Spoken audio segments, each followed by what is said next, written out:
নমস্কাৰ অসমবাসী ৰাইজ সকলোকে স্বাগতম জনাইছো অন্য এক ভিডিঅ'ত। তো এইটো ভিডিঅ'ত আপোনালোকৰ কাৰণে লৈ আহিছো এটা ভাল খবৰ। যদি আপোনালোকে আত্মনিৰ্ভৰ অসম আঁচনিৰ প্ৰথম ফেজত আপোনালোকৰ নাম অহা নাই, তেনে ক্ষেত্ৰত আপোনালোকৰ কাৰণে লৈ আহিছো এই সুবিধা। প্ৰথম ফেজত 25,000 নিবনুৱাক অসম চৰকাৰৰ ফালৰ পৰা ৰাজসাহায্য প্ৰদান কৰা হৈছে আৰু এতিয়া বাকি আছে 75,000 মানে 75,000। তো এই 75,000 নিবনুৱাক আকৌ চৰকাৰৰ ফালৰ পৰা ৰাজসাহায্য প্ৰদান কৰা হ'ব। তো সেইটোৰ কাৰণে আপোনালোকে আবেদন কৰিব পাৰিব। আপোনালোকে আগত যি ভুল কৰিছিলে বিজনেছ প্লেনত, সেই ভুলটো আপোনালোকে নকৰিব। তাৰ কাৰণে মই আপোনালোকক পাৰ্সোনালি গাইড কৰি দিম আপোনালোকে বিজনেছ প্লেনটো কেনেকৈ বনাব আৰু সেই প্ৰপাৰ বিজনেছ প্লেন লৈহে আপোনালোকে কিন্তু এপ্লাই কৰিব।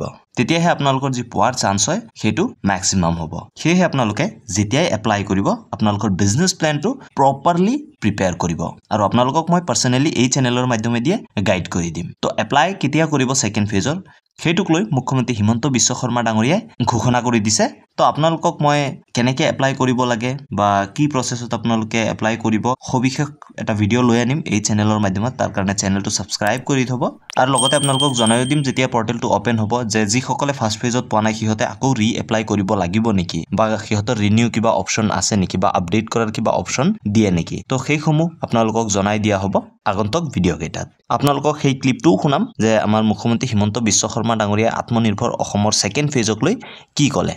আত্মনিৰ্ভৰ অসম আঁচনিক লৈ যি আপডেটসমূহ আহি থাকে এই চেনেলতে পাই যাব। তেন্তে বলকচোন আমাৰ মুখ্যমন্ত্ৰী হিমন্ত বিশ্ব শৰ্মা ডাঙৰীয়াই কি ক'লে আত্মনিৰ্ভৰৰ সেকেন্ড ফেজক লৈ। কিজন ল'ৰা বা ছোৱালীয়ে আপোনালোকক মাজে মাজে দেখা সাক্ষাৎ কৰিব, চোৱা চিতা কৰিব, তেওঁলোকে ডাইৰেক্টলি আহি মোক বা বিমল বৰাক প্ৰতিবেদন দিব আৰু তাৰ ওপৰত ভিত্তি কৰি আমি পৰৱৰ্তী ধন আমি মুকলি কৰাৰ ব্যৱস্থা কৰিম।